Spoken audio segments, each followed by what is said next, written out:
All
right. Hello. Welcome to the Opal 1.2 show and tell. Just hitting the randomizer button a little bit, seeing what comes up.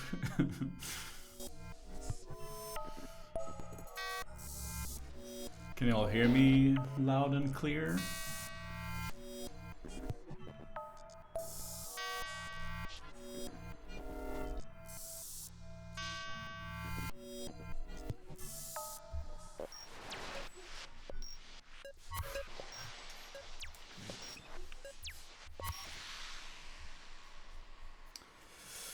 All right. Yeah, so obviously we released 1.2 of Opal 2 weeks ago now. And yeah, it's something we were working on for quite a while. We had like a lot of community feedback on Opal, a lot of like requested features and stuff. Especially like on YouTube, there was this comment, I think, that had like 60 upvotes or whatever that was like, please add a randomizer. And I think we touch on this on almost every single stream, that I'm not like a big fan of random generator, but I was like, okay, fine. And got to work on a random generator, and it turned out to be really fun to work on. And also I think it's a really fun feature to have, and we'll get into it more in this stream, how it works and what you can do with it. Just for a quick summary of what we added in 1.2, we added sequencer pages, which means that you can extend your sequence to more than 16 steps. Modulation locking, meaning you can parameter lock all the LFO and modulation page stuff for each channel. We also added output routing to let you choose whether the individual track outputs are pre or post fader, meaning that if they like get mixed to the internal mix or not. So if you want to work more with separated tracks in Ableton, that's much easier now. Step preview to just click on a step and see what it sounds like with all the locks and everything intact. And the randomizer feature, and last but not least, Opal Control, which is the MIDI version of Opal that lets you sequence all other instruments or whatever in Ableton as a sort of Opal-like device. So let's get into the pages. So obviously the first version of Opal had a maximum of 16 steps, and what you see when you create a new pattern is just these 16 steps for you to fill. And down here at the bottom right corner of the like pattern display, you see the amount of steps on the track. So what's happened in 1.2 is that we added something called pages, and this can extend your pattern up to 128 steps. So if you look here at the this little area right by the pattern number, there's a couple of little squares and a number, and the number basically sets how many pages this track has, and the little squares are each page. So if I extend this to 2 now, you'll notice that the second square is now filled in with a gray color. And if I click on it, I'll view the next page of sequence. So it's basically seeing it as different pages. You flip between which with like a collection of the same amount of steps per page. So unlike another well-known Swedish groovebox that has like sort of just patterns that are 64 steps and just kind of have you navigate that. However, this kind of more collects it at each page having the same amount of steps. So if you want to do something like 3/4 time, 3/4 time, it's really easy to just set your track length to 12, and then each page will be 12 steps, and you can kind of see it more as a bar. And of course, these you can copy and paste these, so you can work quite fast with pages. If you hold down Command and click, and then hold down Alt and click, you will have pasted, copy and pasted one page onto the other. Yeah, you'll see when you press play, this is some randomized garbage underneath here. But oh no. You'll see that it starts blinking, indicating which page is being played. And you can, make different stuff happen on each page, blah, blah.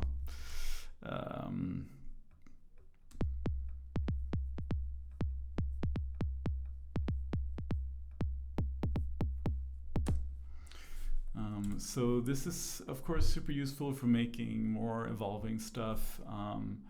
If you want to make like, melodies that kind of have a bit more complexity to them, or if you don't want to work as much with the different logic functionalities and stuff like that, and just, bang out a long pattern, it's entirely possible now.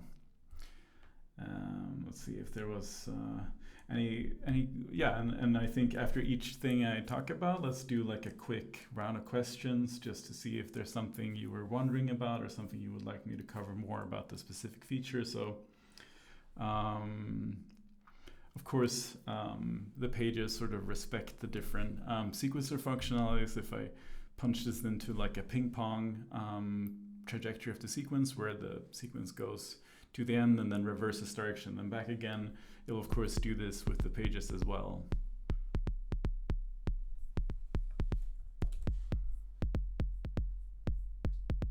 And of course you can work with different time divisions and everything like that. Maybe the audio is a little low on the...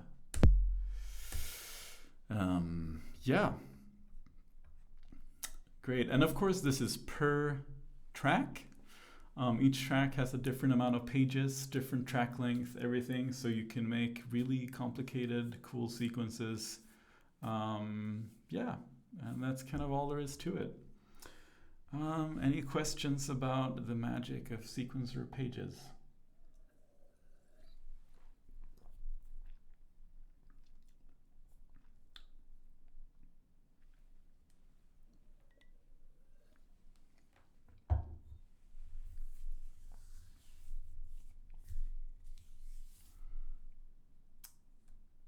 No. All right. Okay, let's talk about locking the modulation stuff.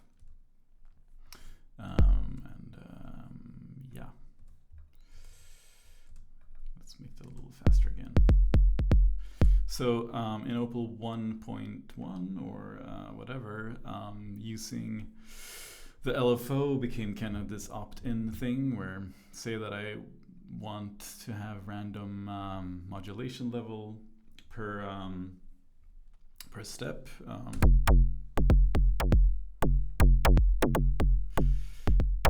maybe there's some steps I don't want that to happen. I can now lock that behavior. So if I, as you notice now, the different modulation sources get highlighted when you hover over them. So if I press rand here, and if I view the parameter locks, I'll see random depth as the currently locked parameter. And I can adjust the steps I want to not have the random modulation by just clicking on them for the minimum value.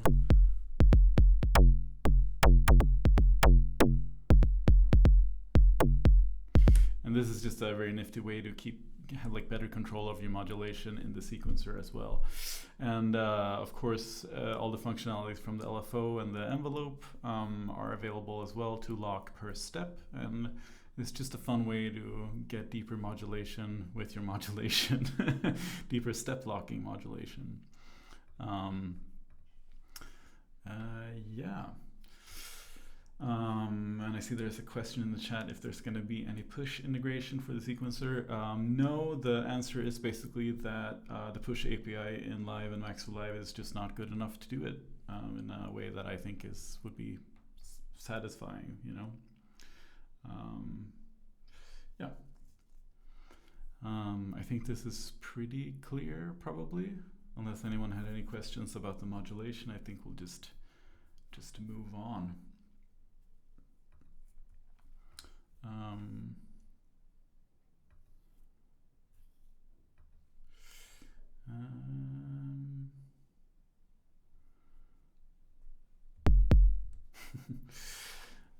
Okay, so as you know from 1.1, there was the possibility of making a separate audio track and choosing an individual track from Opal to route out to a separate output. Say that you want to like mix it with Ableton tracks functionality or add effects on each track by itself. That has now been made a little simpler to work with. So if you press the configuration screen, you'll see that this route to mix section has been added. And this lets you choose which tracks are going to be sent to the internal mixer or only to the individual outputs. And if I disable this track, for example, the gem track, it will now be silent because we're listening to the main mix. But here on this output, we'll get gem full blast. And the reason why it's so damn loud is because it's pre-fader level. So that means that it's getting sent out to the individual output without any of the mixer settings here, besides, of course, tone, as that's like more part of the synthesis. So this means that you can keep working with it and put it into effects and stuff like that without having any of the other mixing functionality of the main device kind of interfering with your individual outputs. So yeah, pretty straightforward, but makes a big difference when working with individual tracks. Oops, Easter egg. How do you clear modulation locks? Well, to clear a lock, you just click on it like that, double click, and it will clear.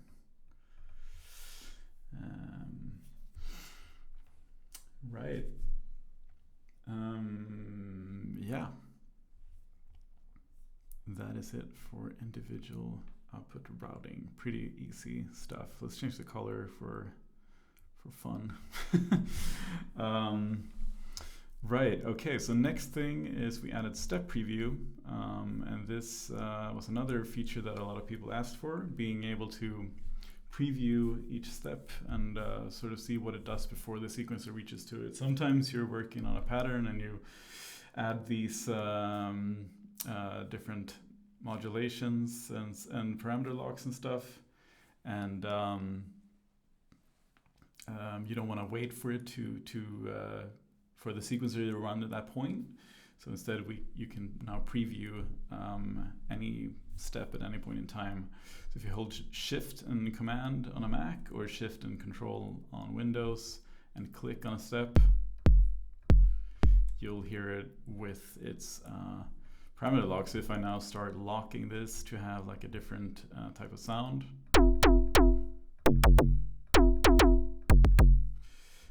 you can now do that. And this is just like a handy feature available on each track. Yeah. And let's maybe keep general questions for the end, and try to like keep on the different topics we're at right now. I'll do like a general Q&A at the end maybe. So that's why I'm not answering these like general questions at the moment, just to make that clear. Yeah, so step preview. Okay, and now for something way more exciting is this little magic wand icon up here. And this is the randomizer functionality. And if we click that, we see a little window opening. I can make it slightly bigger for the stream. And this lets you randomize the sound, the pattern, scramble stuff, push stuff back and forth, and completely generate a new pattern on the fly from a strange algorithm in the machine. So the way it's laid out is that you see sort of the type of thing you randomize on the left hand of the window, and then you can click each of these buttons to randomize the different tracks. So for example, here if we look at gem, and let's make a new pattern, so that we make something simple like this. Let's try and generate a new sound. You simply click on this icon here, and it makes that really annoying sound. A little better.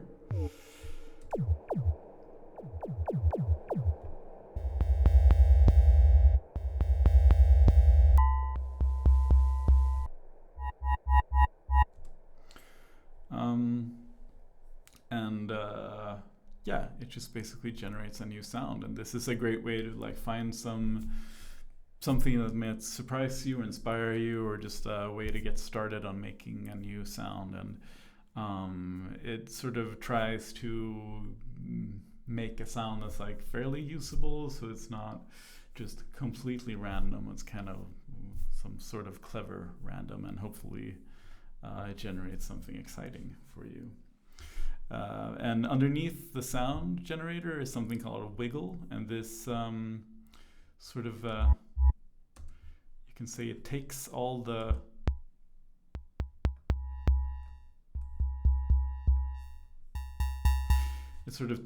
parameters and slightly move them around a little bit. So if I click this once, we'll see things kind of changing a little bit.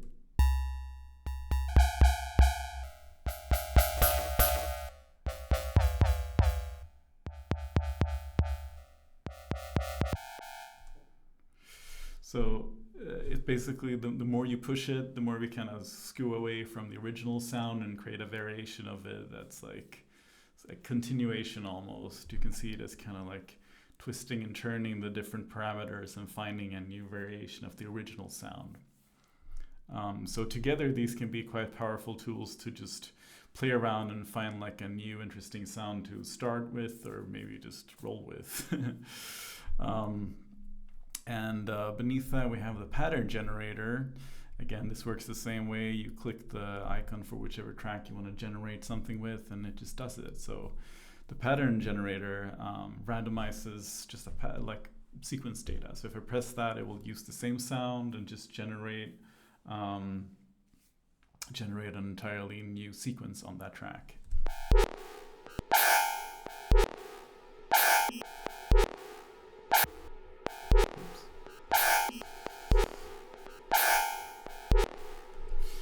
And This also adds parameter locks and all kinds of funky stuff that's in the sequencer. So sometimes it will do like a conditional trigger, like a modulo, or it will do a repeat, or different octaves, or even melodies and stuff like that. You're kind of just leaving luck to the machine and getting it to just make something as maybe a shooting off point or whatever. And there's some controls for the generation of the random pattern generator. So beneath the like generate button, there's settings called density and locks, and this is sort of the percentage, the chance of these things happening. So density is how densely populated your generated pattern will be. So if I set that to 100, each step will be filled.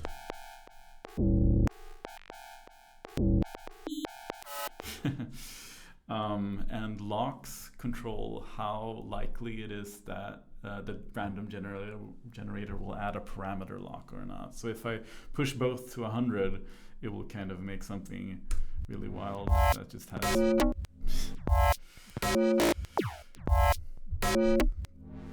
kind of just this crazy variation to it. And sometimes it even adds a completely new sound on each step. So you can go quite deep with random generated stuff.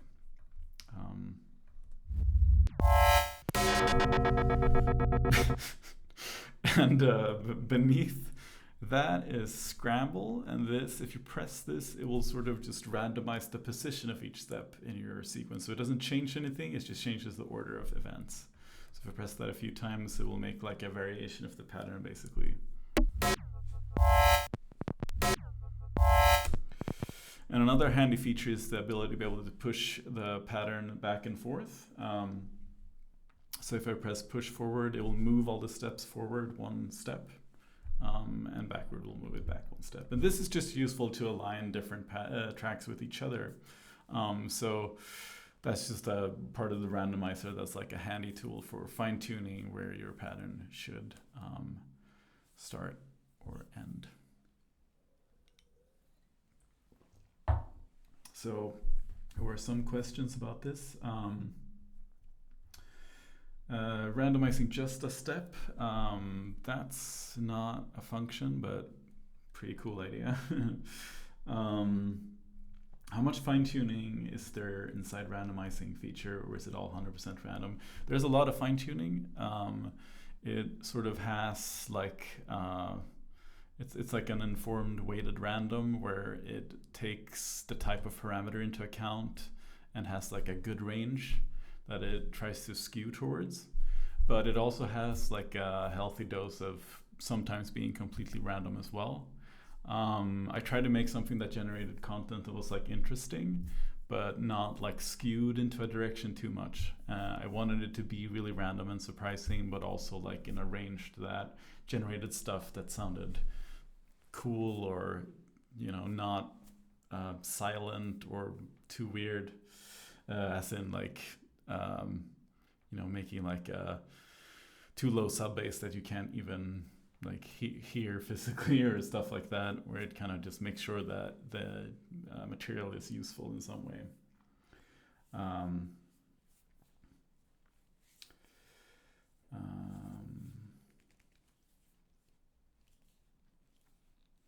The randomizer cannot be automated. I'm pretty sure that could be quite problematic inside of Ableton, because it kind of accesses a lot of data, and that stuff with automation can be a bit of a problem processing wise, but could try it. Yeah, so last but not least is the surprise me button, and this just makes a completely new pattern on every single track. Let me lower the density a little bit. This also, all of these pattern functions kind of take these settings into respect. So for example, maybe I want a lower density on the effects track. I don't want so much stuff happening there. Not as much noise, a little bit more modal. And then surprise me, and it makes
Yeah, obviously sometimes it just generates these completely alien, sort of weird patterns, and sometimes it generates quite cool stuff. I've really enjoyed, while developing this, to just kind of sit and listen to different random patterns that it generates, and then kind of tweak a little bit.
And also when it generates a new pattern, it sort of determines a scale out of a selected list of a bunch of different scales.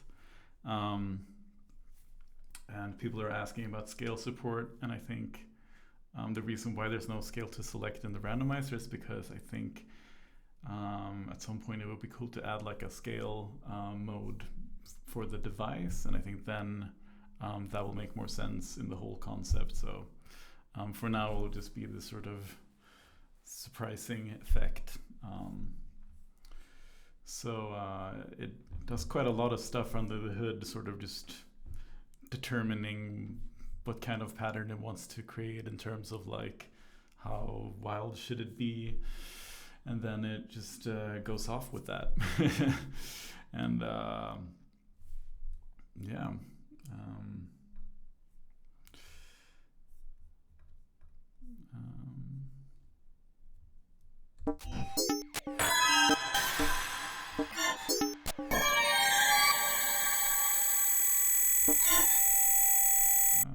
That's a nasty sound.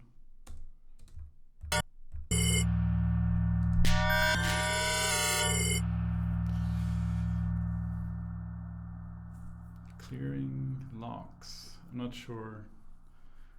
Clear all locks. Yeah, we might add some interesting ways to like get better control of this output. It would be great to hear suggestions. Maybe in an email, something like that.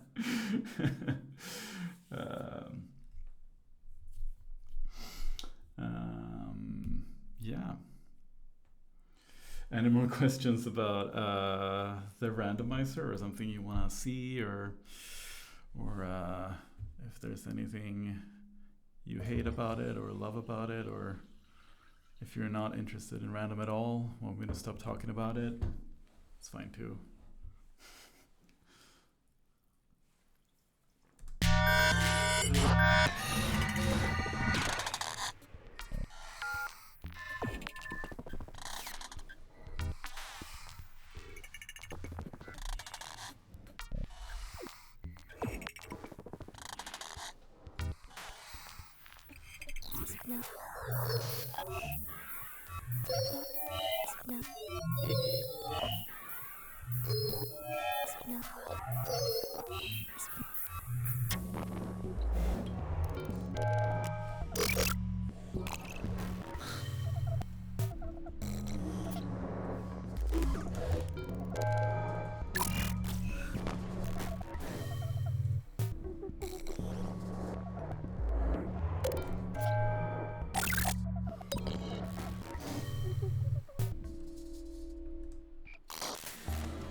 I don't know. I find it really, really fun to use because it makes stuff I wouldn't ever make myself. It's just like a completely alien sort of computer music, computer taking control.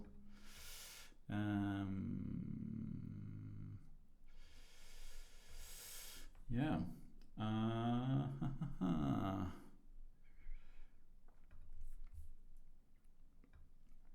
That's it for the main version of Opal. Now we get into Opal-Ctl. So a lot of people asked about being able to sequence external stuff with Opal, and that was always planned. But the sort of control version of it was in the works for a while. So Opal-Ctl is a separate device from Opal, which is solely focused on controlling external stuff. So for example, like a VST or devices in Ableton or anything basically, it can be used as like any of your modulation stuff in live, like the LFO or whatever. And it's called Opal-Ctl. Let's just drag that over here on a new MIDI track. Press this little button to open the editor, and it's essentially kind of like a stripped down version of Opal. It's one Opal track with 10 assignable controls, and if I drag for example Ableton operator here, I can now start sequencing that with the Opal sequencer. Whoops.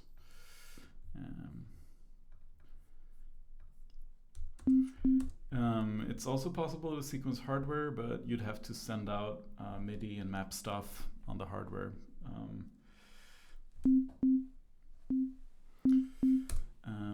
Yeah, kind of a sad sound on the operator. Let's try and make something a little nicer.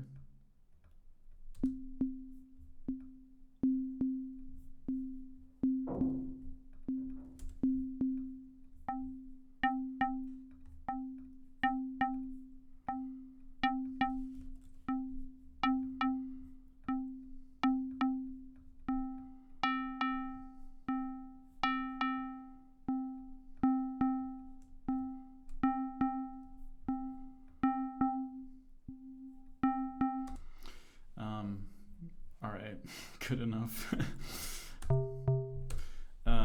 So how it works is you have these, as I said, these 10 mappable controls, and they work as other modulation devices in Ableton, where you can map them to any other control in a device or effect or whatever.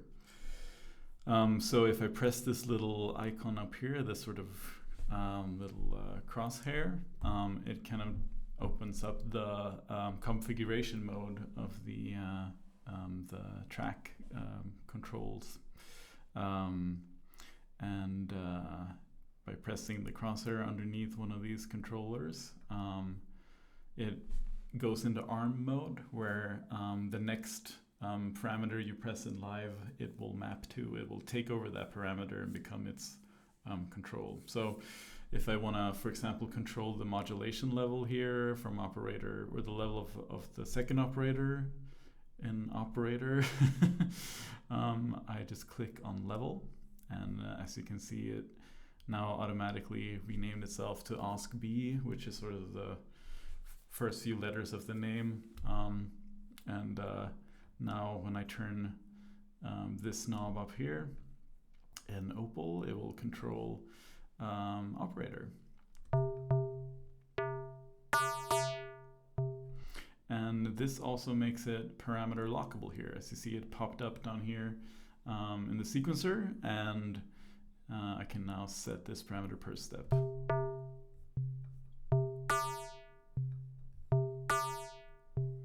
So essentially, any device in Live can now become a sort of Groovebox-ish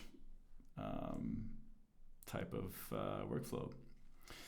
You can also rename each control if you're not happy with the auto name, which in most cases you probably won't be, because yeah, it just wasn't quite possible to do that with the Live API in a nice way. You can rename it to example B-Lev. So maybe you feel like dial is not the most appropriate way to show this type of parameter. You have a selection of different kinds of UI objects to change into. So if you press the little eye icon, you have different types of looks for each control. So the standard one is a dial, these circular knobs. And for example, for a level control, you might want to change to a slider. That will work the exact same way as a dial, but it just looks maybe more appropriate for what you're controlling. Besides that, there's a toggle control, there's envelope shapes, attack decay sustain, there's filter shapes, filter low pass, high pass, band pass. And this is just so that you can easily kind of build your own little Groovebox style device with all the controls sort of making sense. And another cool thing is if you map a parameter that is bipolar, like the pitch envelope here, you'll notice that it recognizes that it is a bipolar control, meaning the range is 0 to 1 or 0 is negative to positive, like minus 100 to 100. It will respect that in the controls where it makes sense, which is the slider and the dial. And that's just another one of those things where it just makes it more easy to connect visually what you're controlling. To remove a mapping, say that you want to change it, you just press the X here and it unmaps it. So let's map that to, for example, let's see, I want to map it to, I have to map that to the decay of the modulator envelope. Let's B deck. And I want to map this to the sustain. And maybe this one to feedback.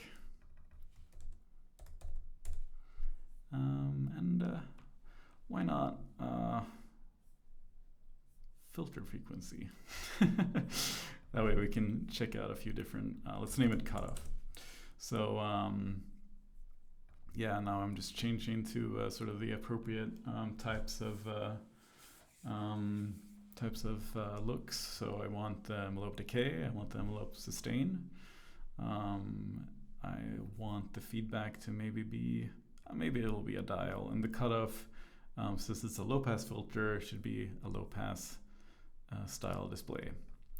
So yeah, now I get this kind of nice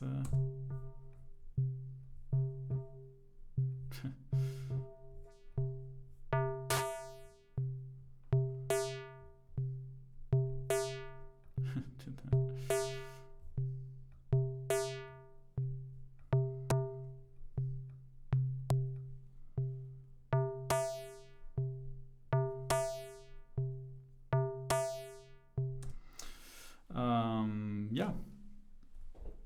And you can also do, for example, chords. So these top row controls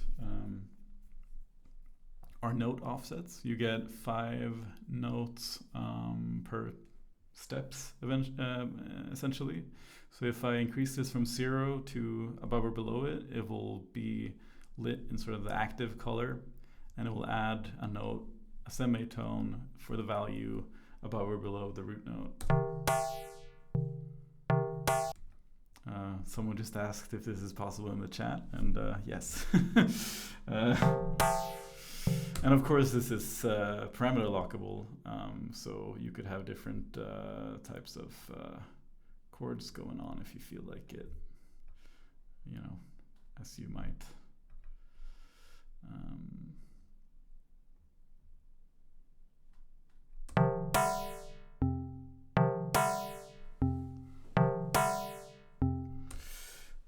Yeah.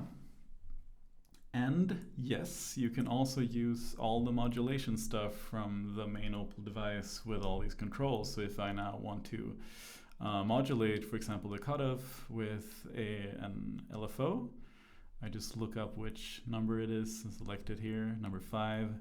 Unfortunately, automatic naming is not quite possible. Maybe we'll see in a future update, but at the moment you'll have to do a little counting. But if I now add some LFO modulation, you'll see that the frequency starts to move here. Maybe we'll pull that down a little bit because the modulation is bipolar.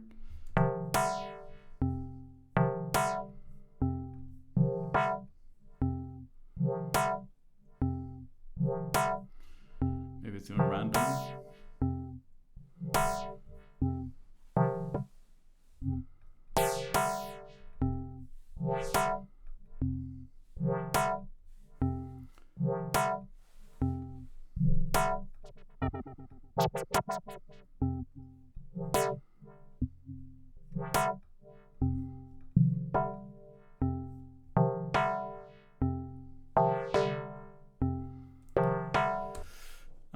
And the last parameter here is note length, and this lets you just control how long the note is. And this is multiplications of 16th notes. So 1 times 1 is a 16th note, like a whole gate of it, and all up until 128 times a 16th note, which means it will span the whole 128 steps if you want.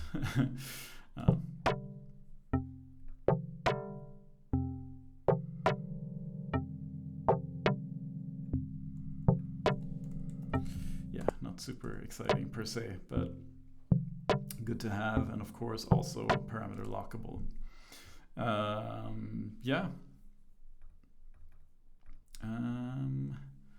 What else? Yeah, this of course.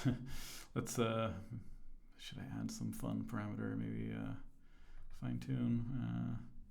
See if this level could be going. Maybe this one too.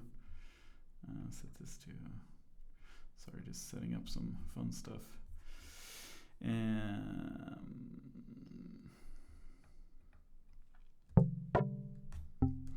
And yeah, of course, you can randomize all this too. The randomizer is built in to Opal control as well. A little more stripped down because it's only one track, but yeah, you could randomize the type of sound.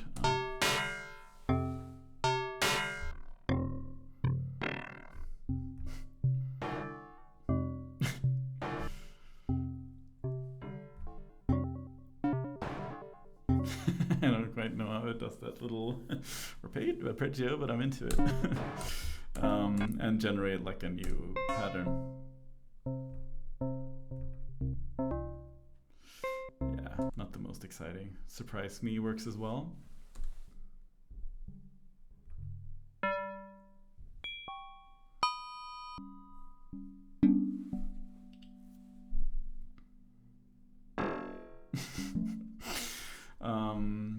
Yeah, quite nifty. So as I said, you can pretty much turn anything in Ableton into this sort of build your own Opal. And it is a lot of fun. You can also do this with VSTs. if I grab, for example,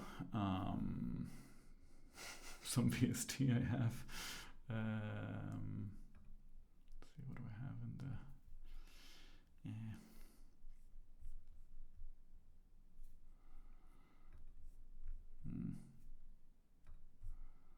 maybe the tall noisemaker.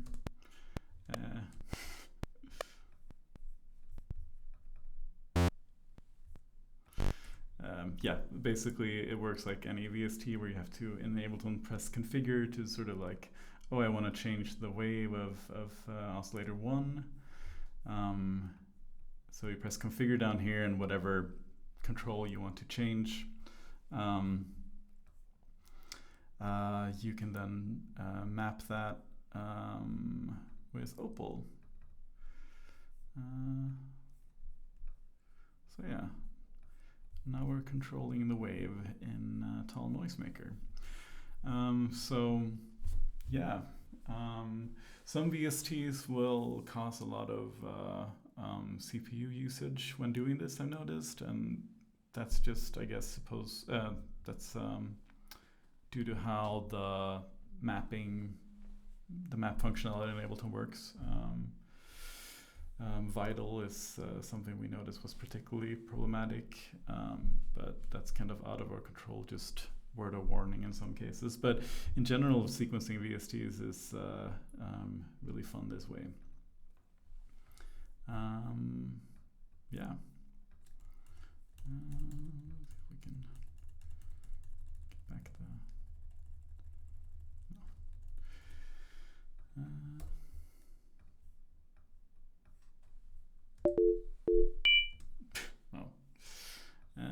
Yeah, and of course Opal Control has all the other features that Opal has with regards to step modulo, step modulation, the locking, and the different types of probabilities, step nudge, and all these things. And as I said, the modulation is also there. So it's sort of like this sequencer and modulation source wrapped into one as a whole sort of system to load your devices into and use in just a different type of workflow. And can open up for some different kind of like music you start to make with them when it kind of enters this groove box sort of territory. Yeah, that was kind of it for Opal Control. Oh, and you can change the accent color, of course, as if that wasn't already a given. Yeah.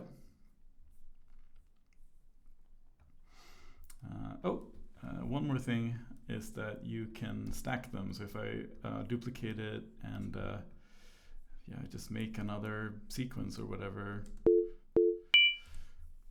it's really not the most beautiful. But say that I have two of them. Where's that really high? Okay, let's remove that. Say that I have two of them and I want like a true polyphonic sequencing thing happening. I can actually do that by using two devices on the same track. So as you can see, I've now got both of them loaded on the same track down here, and basically what happens is that the data gets passed through,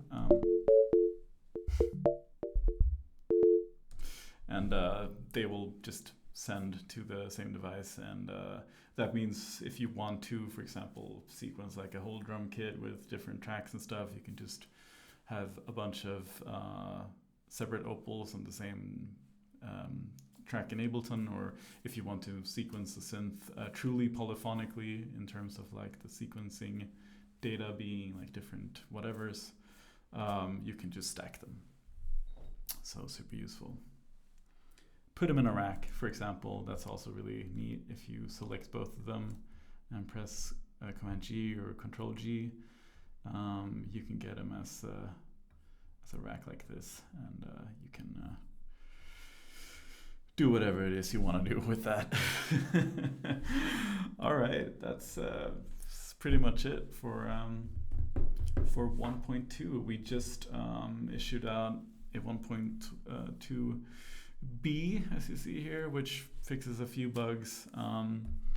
For example, we fixed that steps could in some cases easily get deleted, and now that's pretty rock solid. So we've sent it out to a few people to test, and everybody was super happy with this. So I'm happy to say that everything is in a really nice, stable point for Opal.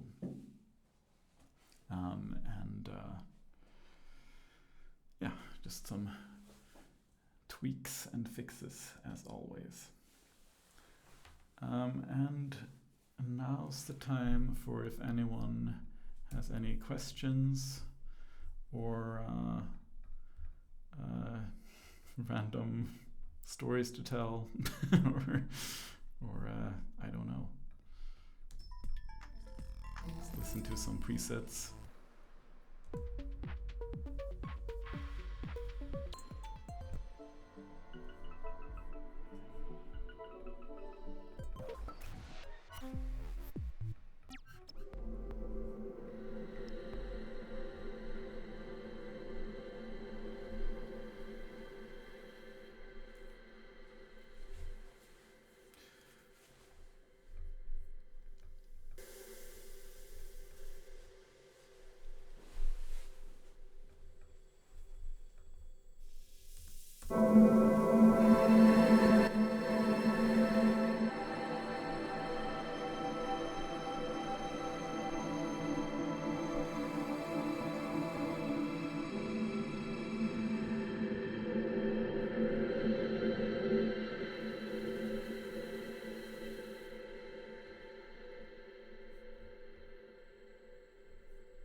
Let's see, some questions. Can you share what's on the roadmap for Opal? That's a secret. We typically like to keep everything a little surprising and secret. General synth question, is there a reason coarse FM tuning is stepped and not logarithmic?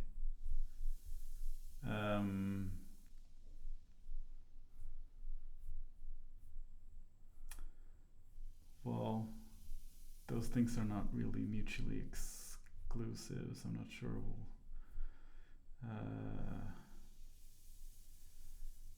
I'm not sure I understand the question. Can we assign LFO to sample slot? Can we? I don't remember. Let's see. Sample slot. Yes. Yeah, we can. Yeah. Let's see. Let's see how that works.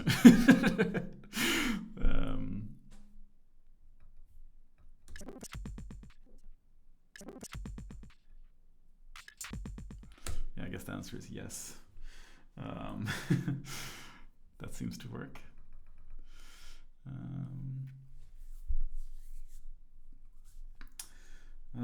Yeah, thanks for joining. Did the Digitone Let's Learn FM Twitch video get deleted? Yeah, people keep reaching out to me about that video, about like the Digitone video I did, I think in 2020. It was called Let's Learn FM with Digitone maybe, or something like that. But I downloaded it from Twitch and then at some point accidentally deleted it, so it's kind of gone forever, unfortunately. I had 8 separate Opal devices being controlled by Digitact sequencer today. Totally the best way to control it. Sick. Yeah, that's a nice setup. Yeah, the separate devices are really nice for when you want to use a different type of workflow than the one in Ableton, or maybe use more like automation stuff or more freeform composition things. Is Opal coming out in Harvard format one day? Who knows? Future version 2 of Carol in the works. No. But we have some cool stuff that we're working on, but it's not version 2 of Carol.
Is there going to be any Force merch one day? I'm a sucker for a good t-shirt. Yes, there is Force merch being made locally in our new hometown of Malmö. Not shirts, but something fun. We're bringing a bunch. We're going to Super Booth next week, all of us, and we're gonna bring some of this merch, hopefully. And it will be more like a giveaway thing, and hopefully in the future we'll be able to sell it in our store. Spoiler.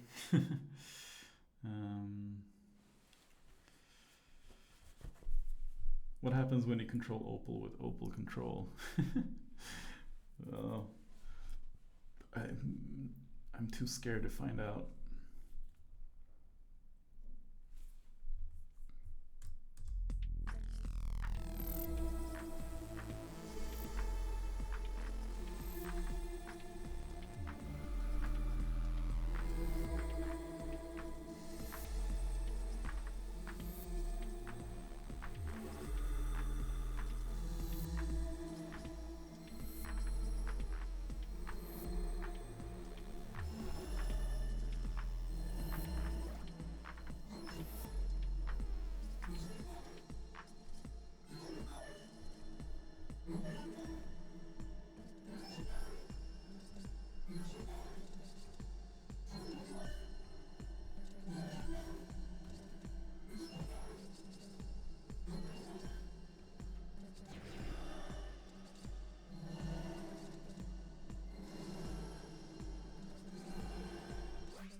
All right, if there's no more questions, I think we'll call that a day for this stream.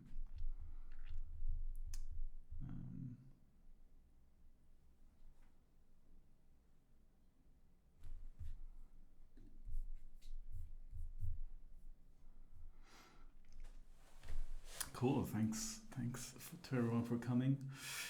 Always a pleasure to share new stuff, and like this time with Opal we've gotten so much nice feedback from the community and stuff like that, and I hope you keep coming in with cool ideas and stuff for us to think about adding. No, but we try our best to like make it into the sort of tool we had in mind, but also listen to what people want to make with it.